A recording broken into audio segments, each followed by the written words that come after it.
Para sa mga diabetiko, alam nyo ba na ang mga sumusunod ay mainam na iwasan ninyo on a regular basis? Bakit?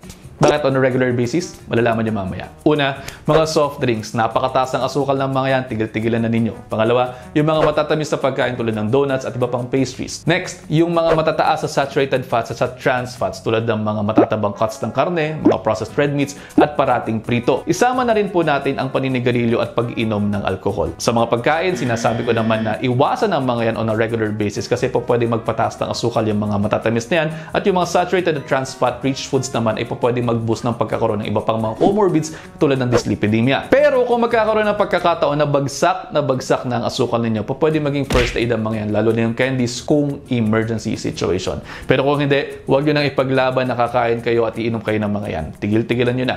Isa pang tanong, yung mga isdang walang kaliskis, bawal ba sa mga diabetiko? Hindi po. Yun lang. Mag-iisang minuto na to. I just hope you're all 1 minute wiser. I'll see you next time. Ingat.